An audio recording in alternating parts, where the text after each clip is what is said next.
Well, first of all, let's get this out of the way instantly. If FNAF was real, it would be horrible.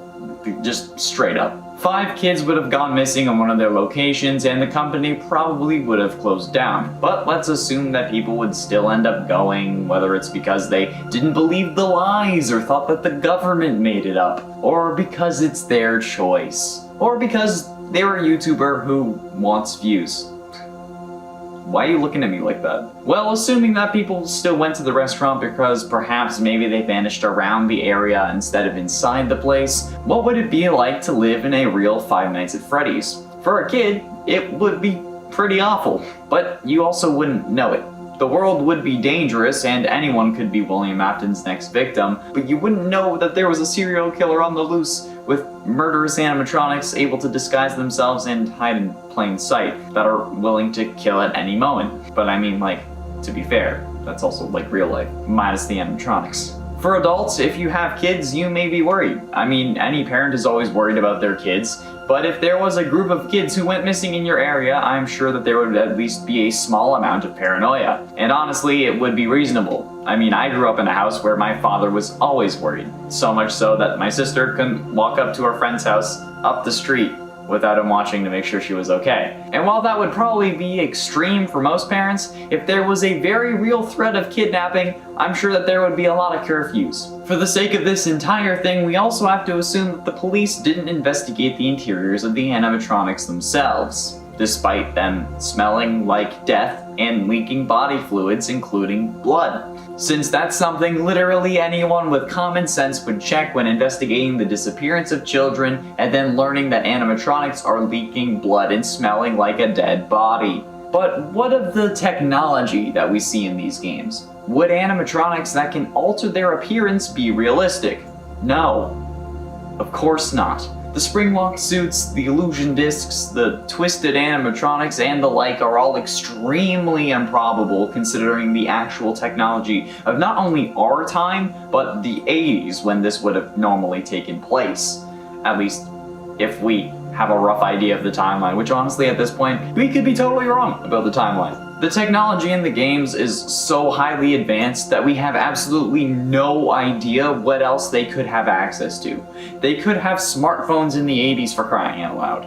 And if they don't, then William should have capitalized on that rather than murdering countless innocent kids, because he could have literally been a billionaire. The highly advanced technology would have to be disregarded in terms of the abilities of William Afton. So while this seems like a fight that nobody could really win, realistically, it wouldn't be as bad as we think, at least in those terms, since even Chuck E. Cheese, the closest thing to Freddy Fazbear's in our world, obviously, still only has the most simple robotic abilities known to man, despite the popularity of Five Nights at Freddy's and their ability to capitalize on that trend by taking some of those concepts, like the advanced robotics, not the dead kids. Steve and Alex can both individually carry 108,537 school buses. That's 19,288 African bush elephants at their heaviest. That is, according to most moving companies,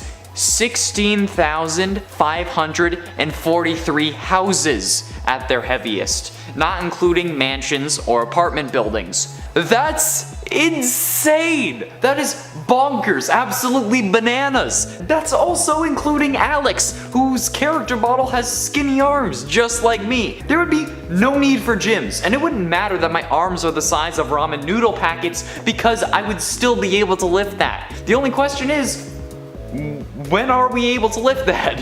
I mean, like, probably after puberty and not straight out of the womb, because that seems even unrealistic for Minecraft. And when looking at his strength, it seems kinda dumb how falling 7 meters will kill my overpowered ass, but okay. So, with this newfound power, how strong does that make the mobs? Cause like, zombies appear to just be undead versions of Steve, right?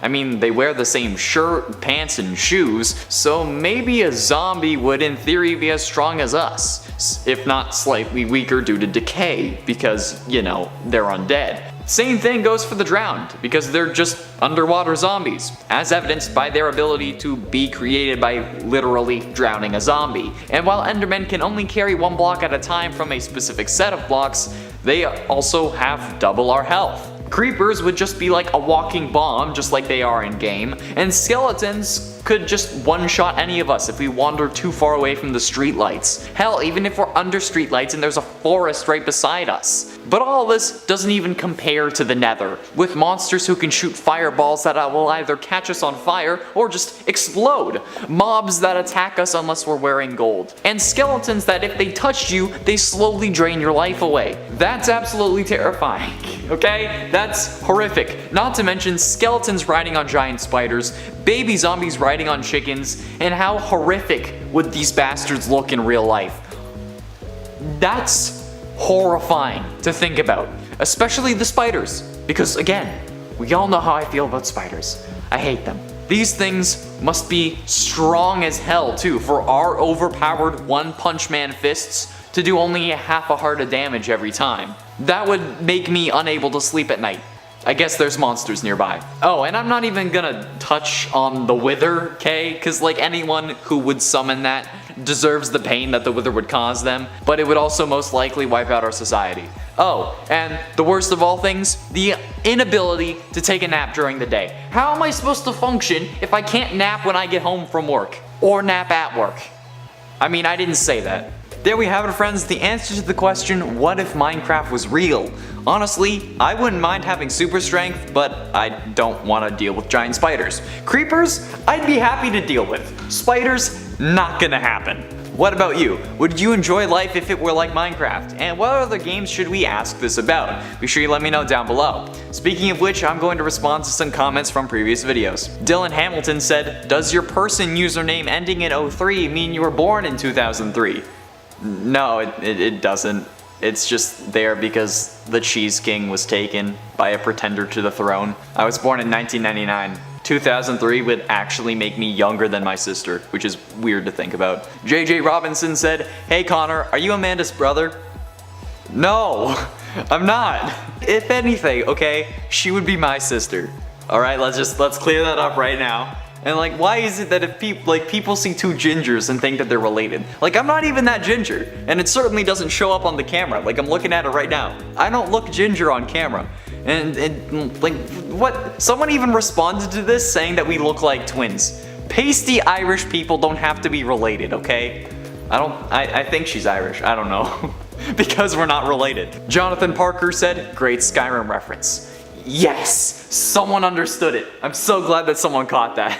For context, I was talking about spiders and how I hate them, and said, what's next? Giant snakes? Which is a line that Hadvar says when escaping Helgen at the start of Skyrim, and I'm so happy that it wasn't lost. I was nervous about it. I love Skyrim. It's one of my favorite games, along with Minecraft, so I'm glad someone caught that. Cheese King 2000 said, yay, I'm going to subscribe because me and my brother hate the ride It's a Small World.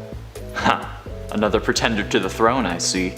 Trying to steal my personal channel thunder? Well, joke's on you, I have hardly any subscribers. But this cannot stand. We must do battle. Your choice, Bakugan, Pokemon TCG, or Wii Sports Resort.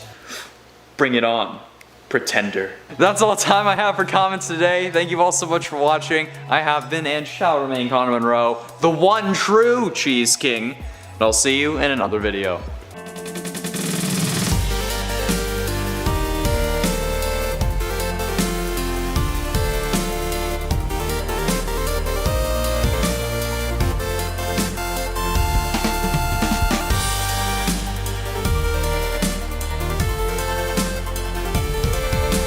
Now, if Minecraft was real, it's fairly safe to say that we would be in quite a bit of danger, considering how monsters spawn outside when it gets dark, or even if it's too dark inside. Now, I'm going to treat this as if vanilla Minecraft were real, and if it was integrated into today's society, so we would still have our modern tech, except the rules of Minecraft's world would apply to ours. So while cities would be fairly safe at night thanks to all the lights, some residential neighborhoods and smaller towns would be overrun with monsters, including giant spiders and creepers, which wouldn't burn up in the morning. This would make the walk to school especially interesting. Not to mention that literally everywhere would have to keep the lights on like 24/7 to prevent monsters from spawning inside their establishment. This would mean either a lot of torches or a high hydro pill. So when you go to school, it would have had to keep the lights on at night, or you would have to do some fighting before you got to math class. Unless they have some form of security that would like handle the monsters in the morning before everyone got there, which I mean could be realistic, but I mean like teachers aren't paid enough, so would security guards who have to fight skeletons, zombies, giant spiders, and creepers be paid enough? I doubt it. There's also the issue of just totally different dimensions. Now, while we potentially wouldn't know about them, there is still the possibility of some people opening portals and unleashing Armageddon, since the most likely scenario would be us stumbling into the Nether absolutely blind, and then the forces of the Nether taking over our world, instead of the other way around. Sorry Fallen Kingdom fans, but Take Back the Night isn't as realistic as we had all hoped. Now, the end is also a different story. As we know, strongholds are long abandoned structures that hold unopened end portals, but how would this happen in our world? Probably in a similar fashion, only the structures and the portals would be discovered by archaeologists, and Indiana Jones movies would be about the eyes of Ender rather than crystal skulls. And if they knew how to open the portal would also be determined based on what we knew about this ancient civilization, and if we even understood how to make Ender eyes, and if we did somehow manage to get the portal open, whether it's through research or just sheer dumb luck, would we go through? And would we be able to survive the trip? Based on Earth's history, I think a whole other dimension to colonize would probably be a driving force behind why we would go through the portal. And well, we would end up stuck there until we kill the Ender Dragon, which is just something else entirely. Whether it would be possible and if we could do it is impossible to know, since the stupidity but also the brilliance of humans is astounding. But assuming we knew how to, like every Minecraft player basically knows how to defeat the Ender Dragon, we'd probably be alright. But not without a few casualties, I'm sure, since it's, you know, a freaking dragon, and there'd be no other dragons that we'd ever experienced other than the Ender Dragon. That's kinda nuts. However, advancing our civilization would be a breeze, since while yes, we don't have any advanced mods like Mechanism, we would still have caves full of ore to explore and mine, resulting in much more gold and diamonds than anyone ever thought possible, and much more easily, I'm guessing. I don't know, I'm not a miner, I'm over 18. And redstone would make for incredible advancements as well. Imagine Mumbo Jumbo but an IRL redstone technician, or Ilmango installing block swappers in your house, or equipping the entire world with netherite armor. Imagine enchantments and how they feel on our bodies, even though we would actually be superhumans.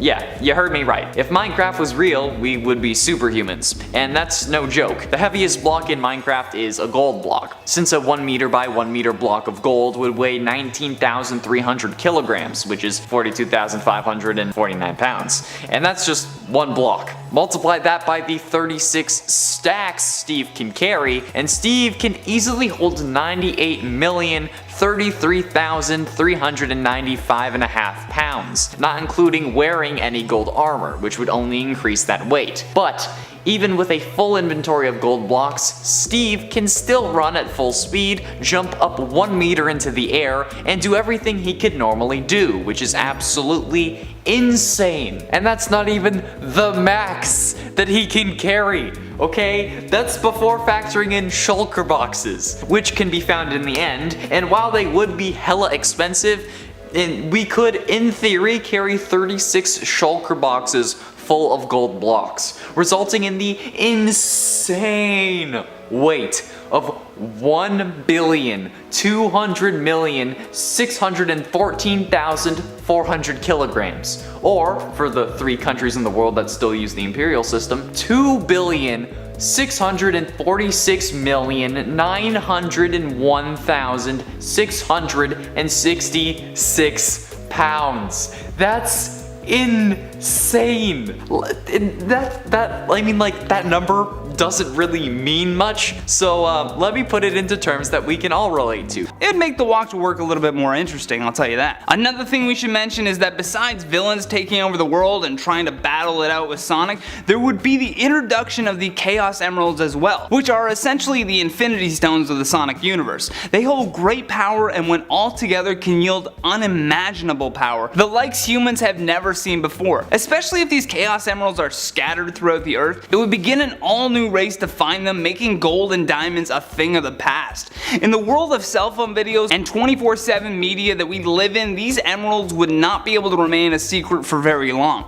It would then spur groups of individuals with both good and evil intentions to search for them, and if anyone besides Sonic finds them, well, you wouldn't want to see what happens next. This race for the Chaos Emeralds would just create even more heroes and villains battling it out on the planet, and thus even more things for Sonic the Hedgehog to do. Now we can't talk about real Sonic without mentioning some of the really weird facts about hedgehogs in general. For starters, did you know that hedgehogs are actually illegal to keep as pets in Arizona, California, Georgia, Hawaii, Pennsylvania, New York City, and Washington DC? And if you live in Maine, you need a permit. That means if Sonic happened to show up in any of these states and you tried to help him out, you'd probably be charged. In California, you can be charged a civil fine of $500 to $10,000. Plus, they would make you pay for the animal's removal and storage. You could even be jailed for up to 6 months. Another weird thing about hedgehogs is that when exposed to a particularly pungent smell,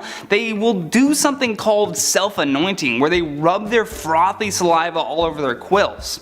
Gross. If something very similar to what we saw in the live action version of the Sonic the Hedgehog movie came to our planet and was 100% without a doubt real, it would cause absolute mayhem. As humans, we believe that we are the superior species on this planet, and then this alien creature starts stealing running shoes from department stores and breaking the sound barrier? The military would not be having that. We could see two situations happening upon his discovery. Either one, we all come together as a planet to find Sonic, or it becomes a race for the first country to capture the hedgehog, not just for the public safety, but to study him as well. There's already been tons of conspiracy theories about Area 51 and their studying of alien and alien tech. Now imagine if they got a hold of real life Sonic. Whatever country was able to harness his power, they would most likely use it to power their armed forces, which would probably lead them to make superhuman soldiers that could move at top speed, or even rocket boosters for getting even further into space than anyone else. If Sonic was real, then one would be right to assume that villains like Dr. Robotnik or a version of him would also exist. This could spell absolute terror for us normies working a 9 to 5 minding our own business. If an evil villain unleashed an army of robots to enslave the human race, it would be safe to assume that Sonic would be saying more than meow at that point. Sonic has saved the world several times, so it would only make sense that after this villain takes over, we would assist Sonic in taking him down to restore some balance to our everyday lives. Plus, I guess the public would just have to adjust to this alien running around knocking out robots and opening up portals with his warp rings. To answer this question, we first need to ask a question. What is the Ink Machine? The Ink Machine was installed by the Cartoon Studios owner Joey Drew and the Ghent Company to create living entities for the animation company. Wally Franks was the only person allowed to be the attendant to this machine. It's also the main plot device that's triggering many of the events because of the ink that flows through the machine. Basically, it's a giant machine that uses ink and human souls to make living versions of the Joey Drew Studios characters. But it didn't actually start out like this. Originally, the ink machine functioned like a 3D printer of sorts, where sketches would turn into real 3-dimensional models and figures. However, somehow the machine gets enchanted or corrupted in some way, and changes to allow these cartoons to create living versions. These characters also have multiple variations, with some characters being made out of only ink, and others being infused with human souls. When infused with a soul, however, the ink machine may get a paper jam in a sense. Basically, those pure of heart, or those that have a genuine love for the characters, would turn into the perfect version of the character they most relate to, while those with impure intentions factions or any corrupt individuals would turn into evil versions of those characters. Basically, the ink machine acted as your partner's father that you're meeting for the first time, asking you what your intentions are, then judging you based on your answer. The evil versions of these characters, like Bendy and Alice Angel, turned into the antagonists of the game though, whereas the perfect versions like Mecha Boris and Perfect Alice turned into our allies, even if they were made completely out of ink. Now, without getting too deep into the story or lore of the games, what if this machine was real? How much damage would it cause? Unfortunately, there would probably be a lot of human sacrifice in this story, just because, well, that's kinda how these things go. The character would probably end up having a human soul. There would also need to be someone who was actively sacrificing these people to the machine, either in an effort to make an army or to promote their characters even more. And you know exactly who I'm thinking would do that? Oh hell yeah, it's Disney. Disney is just the kind of company that would sacrifice humans to an ink machine in an effort to promote or market themselves even more. The idea that they could fill their parks with actual living versions of their characters would be impossible for them to pass up. And honestly, I'd see why.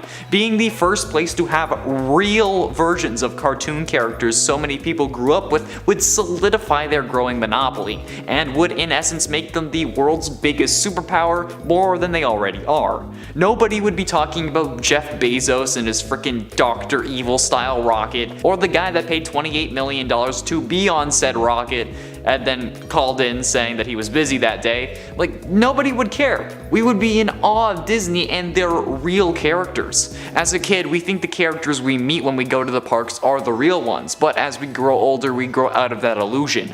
But this would suck even adults back to meet the real characters. People who as kids grew up watching Peter Pan meet the real flying Peter Pan and Tinkerbell. Tinkerbell. Anyway, this would essentially mean that if Bendy and the Dark Revival was real, that the backrooms would be real.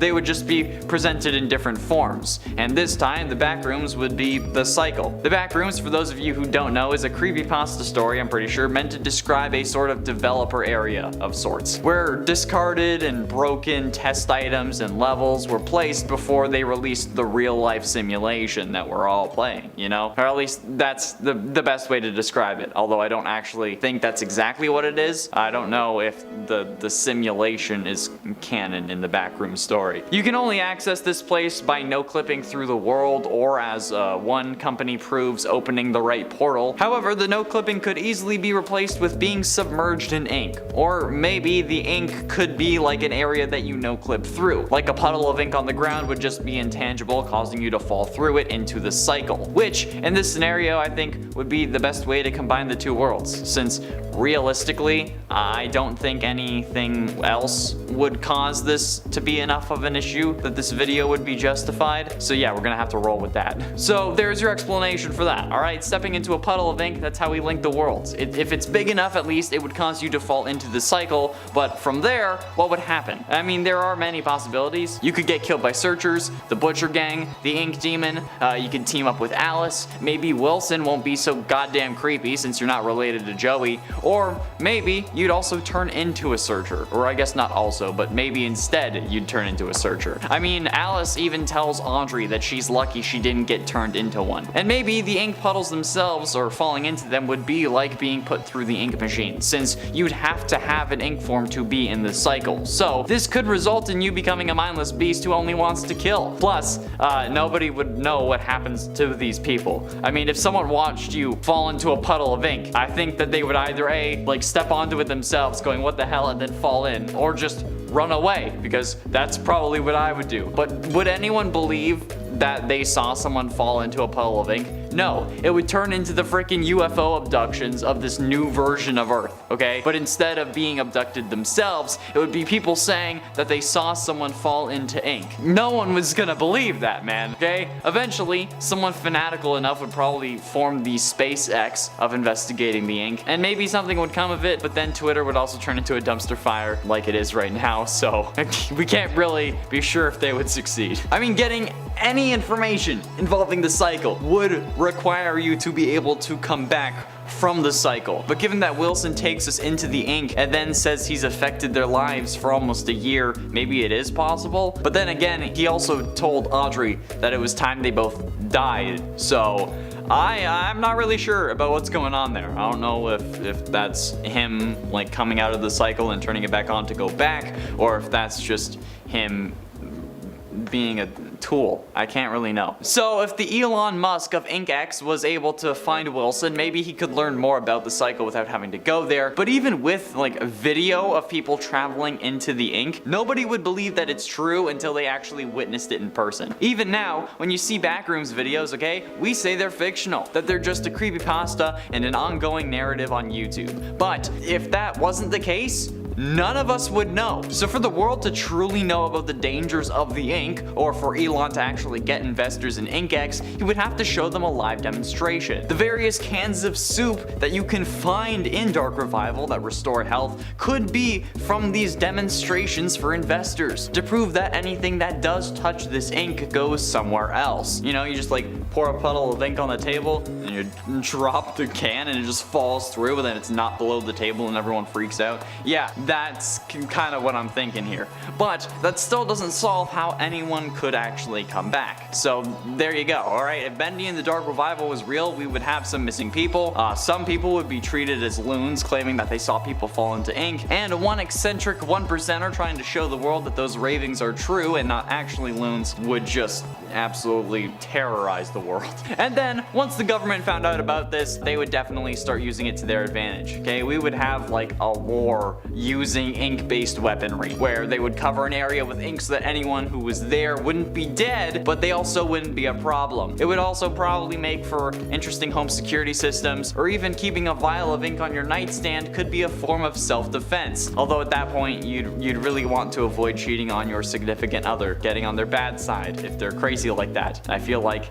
I know a couple people crazy like that. I personally think that I would like to become a Batman, but instead I would be Inkman, and I would send people to the cycle instead of jail or the hospital, which I think funny as all hell. I think that that's a great idea, and someone should write that sketch. Please credit me because I need the promotion. To answer this question, we first need to ask the question, what is the ink machine? The ink machine was installed by the Cartoon Studios owner Joey Drew and the Gen Company to create living entities for their actual animations. Wally Franks was the only person allowed to be an attendant to the ink machine, and it is also the main plot device that's triggering many of the events throughout just the series in general because of the ink that flows through the machine. Basically, it's a giant ink machine that uses ink and human souls to make living versions of the Joey Drew Studios characters, but it also didn't really start out like this. Originally, the ink machine functioned like a 3D printer, where sketches would turn into real 3D dimensional models and figures. However, somehow the machine gets enchanted or corrupted in some way,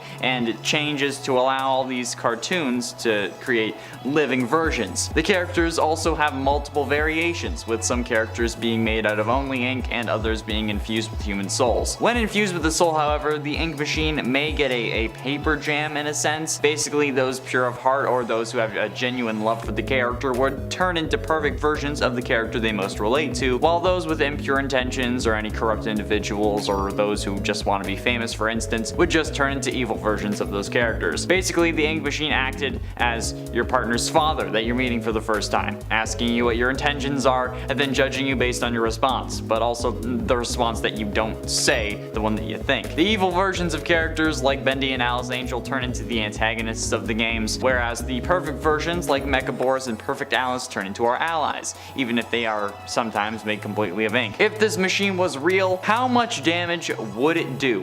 Unfortunately, there would probably be a lot of human sacrifice in this story, if I'm being honest, since to make versions that can live outside of the ink, the character would need to have a human soul. There would also need to be someone who was actively sacrificing these people to the machine to create these characters, either in an effort to make an army or just to promote the characters even more. And you know what? You know who I'm thinking would do that? I said it before, but you're damn right, it's Disney, okay? Disney is just the kind of company that would sacrifice humans to an ink machine in an effort to promote a better market themselves even more. Okay, this is like the next step to extending Mickey Mouse's copyright. That's what they're gonna have to do. The idea that they could fill their parks with actual living versions of their characters would be an impossible idea for them to pass up, and honestly, I get why. Okay, being the first place to have real versions of cartoon characters that aren't just a costume, that, oh my god. And plus, so many people grew up with these characters too, it would just solidify that they're a growing monopoly, and would in essence make them the world's biggest superpower, even more so than they pretty much are now. Nobody would be talking about Elon Musk destroying Twitter, and honestly, nobody would care about the streamies, especially since to even get nominated, you have to pay $1,000. There you go, there's the T. But it doesn't matter, because nobody would care, okay? We would all be in awe of Disney and their real life characters. As kids, we think that the characters that we are meeting are the real ones, but then as we grow older, we grow out of this illusion. So this would suck even the adults back to meet the real characters. People who as kids grew up watching Peter Pan. You can meet a real flying Peter Pan and Tinkerbell. Tinkerbell, get it? Ink.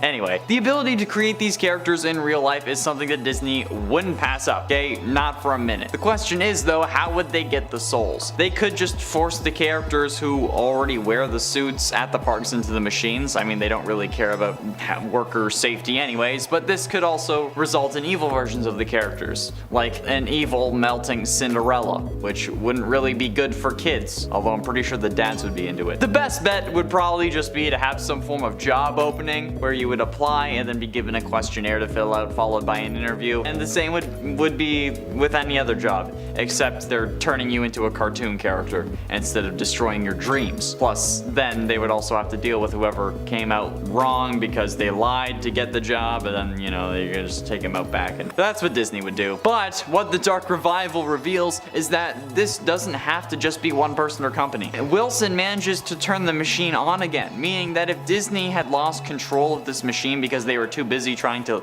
illegally extend Mickey's copyright or whatever, then someone else could take over the machine and wreak some havoc. But it would also mean that our world would have its own version of the cycle, which is the area where the Dark Revival takes place. I think Hasbro would attempt to avoid this, but failures are inevitable in the pursuit of science, and honestly, they wouldn't really know about it until the first one came along. So how would they deal with those? Simple. I kind of explained it in that Bendy video. Yeah, they would simply pop a bullet between the eyes of the ones who didn't work properly. Those who weren't the ideal template, like Experiment 1006. Corporations and corporate America have a lot of shady dealings going down, even in real life, not just in movies. So offing a few failed experiments is nothing new, I'm sure. As my professor used to say when I was learning advertising in college, don't be afraid to kill off your babies. Not even kidding, that's the exact wording. What that means is, like, if something doesn't work, you gotta get rid of it, even if it was your idea. Oh my god, Lori, you kinda scarred me, although it prepared me for FNAF.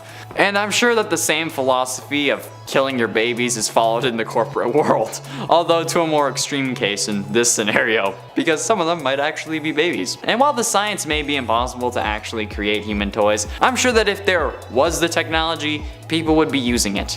And this would probably be the result. So, is Poppy Playtime real? No, but if it was, should we be scared? Yes, and we should be scared without it, honestly. Because to quote Bill Nye, the world's on fucking fire. But it would be even worse if we had giant toys that came to want to eat us. Man, how would like the toy versus human war go? I kind of want to see that. Is that gonna be like chapter 7 of Poppy Playtime? Because like I want to fight some toys. I want to take the grab pack and make a fists and just shoot out giant fists at Huggy Wuggy. Because we know he's not dead. I hope he is, but we know he's not. He always comes back. Everyone always comes back. Real life toys, I feel like Hasbro might do it, but honestly, I think Disney would do it even more. Can you imagine, like, Disney turning their toys into people? If Disney had access to turn toys into people, they would turn the toys of their characters into people and then have them at the Disney parks. And then they would have their real characters.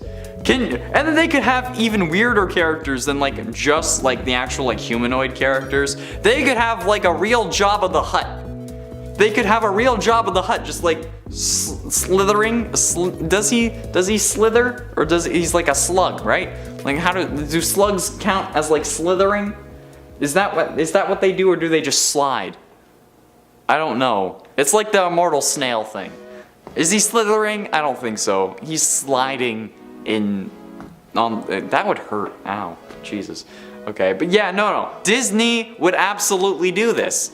I didn't want to use Disney, but I'm going. It's not like Disney's gonna sponsor us anyway. Disney would absolutely turn their employees into toys and then put those toys in their parks. Hands down. What we know about the company that seems to be the main antagonist of the Poppy Playtime series called Playtime Company is also basically the story of the game. They seemingly hit it big in the 1960s with the release of Poppy, the world's first truly intelligent toy. This Poppy doll put them on the map, marking them as the king of toys until dolls fell out of style in the late 70s, causing Playtime Co. to have to update their repertoire and come out with newer toys like Huggy Wuggy, Candy Cat, and others. This helped them bring back some of the business they lost, but this didn't seem like enough. They soon began seemingly experimenting with more realistic dolls in an attempt to recreate Poppy's success. Because let's face it, even if there was a truly intelligent version of this doll, not every version of Poppy would be truly intelligent like that, okay? Only the one they used in commercials and later that we released at the end of the chapter would actually be a person. Just like how ice cream in commercials is really mashed potatoes so it doesn't melt. However, this then brings us to the events of the tape Unknown, the final tape in which, quote, final log in relation. Experiment 1006, the prototype. Coordination and cooperation is evidently within his skill set, as well as the skill set of all other experiments of his type. Though still missing, today's events are in no doubt relation to him. His absence was a flawed scientific process, which should have under no circumstances been left unaccounted for. That's why I'm making this log, so that the same mistake won't be made twice. Any future experiments will need to be contained and disposed of in a secure location. I'm not worried about myself. One breakthrough and I'll be back. We must forge onwards in the name of science, but for those who are beneath us, understand it or not. And note, despite the horrible grammar, this then caused the company to seal away their experiments in an underground bunker, which we seemingly explore in chapter 1. At least, hopefully that's the thing we explore, otherwise they didn't do that and we're all screwed. But is this something that we all really see happening in real life? From my research, I couldn't really find anything. And Mob Games is also claiming that any similarities to other entities is purely coincidental and subconscious, so any real life inspiration also seems to be out the window. However, we can tackle this much like we did the What If Bendy and the Ink Machine Was Real video, where we look to see if there's any company that seems like it would be willing to do these kinds of things. Usually, I'd say Disney, but they aren't really in the toy business all that much. They only use that market to capitalize on the popularity of their characters, which is understandable if you're a corporation who doesn't care about their employees and just wants money. But are there really any toy companies in this same situation that can benefit from turning their employees into living toys to get back on the map? The biggest toy company you can probably think of is Hasbro, and it's understandable why. They seem to be basically everywhere. However, in 1991, they acquired a particular company called Kenner Products. Simply known as Kenner, they were an American toy company founded in 1946. Throughout its history, the Kenner brand produced several highly recognizable toys and merchandise lines, including action figures like the original Star Wars characters, Jurassic Park, Batman, as well as die-cast models. The company, however, was closed by Hasbro in 2000. Well, the year 2000. However, being acquired by Tonga in 1987, who were honestly more about trucks and vehicles, when Kenner was more of an action figure company, would certainly be considered the beginning of the end. And with the characters they made being so popular, they would certainly benefit from being able to claim that these toys are sentient, or the world's first truly intelligent toys. But this is where the issues come into play, since if we really want to know what would happen if Poppy Playtime was real, we need to think about what's happening in the games, with, you know, giant sentient toy monsters chasing us. Yeah, that part.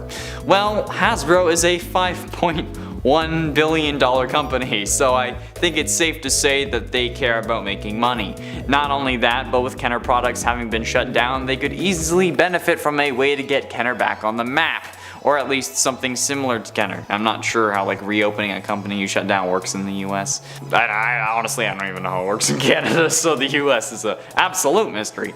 But if Hasbro suddenly came out saying that they have the world's first truly intelligent toys, I don't think anyone would really care. But what about the giant humanitarian characters who want to eat us? And yes, I said humanitarian, not humanitarian, because humanitarian is something else, and I'm talking about someone who eats exclusively people. Although now I think about it, humanitarians also might just eat people. Well, either way, that would be a little more difficult to explain though. Although I think it's safe to say that they wouldn't be creating these monsters intentionally, since, you know, a family getting eaten by your toys not only cuts down on your client base, but also kind of gives your company a bad rep. Well, unless it's the FNAF universe, apparently. And then converting them into real life, because like the concepts in the actual pizzeria, not having kids go missing, like I said, that's a bad idea. Although based on comments left on previous videos, especially about how a real-life Freddy's would happen, there have been plenty of people that are willing to die, or more likely to go to Chuck E. Cheese if it was more dangerous for some reason. Y'all are weird. But one final query. How would YouTubers handle it? Clearly, there are YouTubers in this world thanks to the mention of Matt Pat, or at the very least Game Theory in the Fazbear Frights books, so what of the others? Well, we would most likely not be talking about FNAF, something that I'm sure a lot of you would enjoy, but also something that you wouldn't be aware of, which is a whole other can of worms that I won't be getting into today, because you wouldn't know about FNAF, because FNAF wouldn't be a thing. However, I'm sure that there would be plenty of true crime and conspiracy YouTubers heading to a or the same Freddy Fazbear's where the kids went missing in order to solve the case. Or really just talk about it and get nowhere with it. Sounds like someone I know. Since they don't have the clearance or the equipment to do an actual investigation, or on a potentially closed case. Shane Dawson would 100% have gone there for that same conspiracy theory video, and the psychic twins would definitely have showed up at some point and definitely sensed something, but not quite known what it was. Ooh. Matt Pat may have made a food theory video about it because he made a food theory video about Chuck E. Cheese, but the thing is, these YouTubers coming to investigate, would they be William's next targets? It's an interesting question because as far as we know, he's only killed one adult, and that was Henry. Every other victim has been a kid, so while they may be in more danger, there would clearly be a bigger issue in trying to deal with these YouTubers, especially if they get killed or die mysteriously shortly after visiting a Freddy Fazbear's Pizzeria. It would probably start some form of curse rumor that would only get more people to go there to try to solve that case. But how would Freddy's have dealt with the pandemic? Would they have made enough to survive the years of quarantine? Or would they, like our Chuck E. Cheese, have to file for bankruptcy? Would they get to open their Pizzaplex? Or would some problematic tweets from William Afton rise and cause the restaurant to get cancelled for calling Chica a he? These are all good questions that we will never really have an answer for because, well, FNAF isn't real. And that's why people keep commenting that nothing in these videos is scary. No, it's not real. It can't actually hurt you. That's why it's not scary. Scary is subjective. Just relax. The ability to create these characters in real life is something that Disney would not pass up. The question is, how would they get the souls? They could just force the characters who already wear the suits into the machine, but this could result in evil versions of the characters, like an evil melting Cinderella, and that wouldn't be good for kids. So the best bet would probably be to have some form of job opening where you'd apply and then be given a questionnaire to fill out, followed by an interview, same with any other job, except instead they're turning you into a cartoon character instead of destroying your dreams. Well, I mean, I guess maybe it would be the same thing. Now, not everyone would obviously make the cut, but the issue still remains. What about the bad apples? Obviously, everyone is on their best behavior during an interview and even the first days or months of a job. So how can we tell the good nuts from those who would try to catch a squirrel from a chocolate factory? Well, time.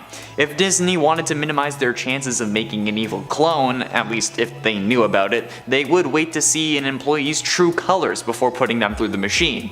But then again, this is if they knew about the potential imperfections and if they knew what caused them, which is a big if, since we only have an idea about what causes it thanks to Matt Pat and his theories on the games, as well as Super Horror Bro. If it was real, Matt Pat wouldn't have made a theory about the games because they wouldn't exist, and neither would Super Horror Bro. So they wouldn't really know about the defects until they saw one. So if they didn't know and just started throwing their employees into the machine, how would they deal with the rejects? This is a moral dilemma, and I honestly don't know how Disney would handle it. The simple solution is just to put a bullet between their eyes, but if that got out, Disney would have to deal with a lot more than just getting cancelled. Plus, I don't know if they'd want to spend the money on the bullets. They absolutely would not let these versions run around the park terrorizing the kids, but maybe they'd keep them around for Halloween Horror Nights. Does Disney do that, or is it just Universal? Or Six Flags or whatever? Like, this is why Canada is great, because we have Wonderland and that's basically it. I don't count Cedar Park, but if you know, you know. But even if they did let them out during Halloween only, we see Imperfect Alice and even Sammy actively try and kill us. So we have no idea what unhappy, imperfect Disney characters would do during Halloween, where everyone thinks that people are just having fun or putting on a show. You'd see Captain Hook stab someone in the eye and they'd all think that it's just a show. Unless they figured out that these characters were homicidal maniacs beforehand, they would have one bloody night and then get shut down for the rest of forever. The question is, would they be liable for any lives taken or damages? It depends. If the court could prove that the ink machine was willingly used by Disney to create those monsters and then unleashed, then yes, they probably would be. But to prove that, the court would either need a willing subject to go through the machine, or they would have to try and make a pure ink monster, which could yield poor results, creating a searcher or even nothing. But a searcher could be enough to convince a jury. Then again, they could also just kill all the imperfect versions of the characters just because they weren't exactly what they wanted. And I mean, it's not like you can identify a cartoon character as a human, right? Maybe, I don't know, do they keep their fingerprints, their dental records? I don't know. But digging up the body of an imperfect Ariel after the company announced that they were going to have real versions of their characters at their park would be a real PR disaster, and would probably come with a full-blown investigation that would reveal what the hell they were doing, and then boom. Actually, this is kind of funny, since the financial mistake that probably ruined Joey Drew Studios was probably Bendyland, which I'm sure would have featured real-life versions of their most popular characters, and that might have been why he was testing the ink machine. But there we have it, friends. What if Bendy and the ink machine was real? We would probably have a Disney nightmare on our hands that would shut down the company forever, much like Joey Drew Studios. And yes, I know that Joey Drew Studios was meant to represent Max Fleischer and not Walt Disney, but if this technology was real in our time, we know that Disney would have capitalized on it first, or at least have wiped out Fleischer's name from the records of having used it or invented it, much like he did with Steamboat Willie.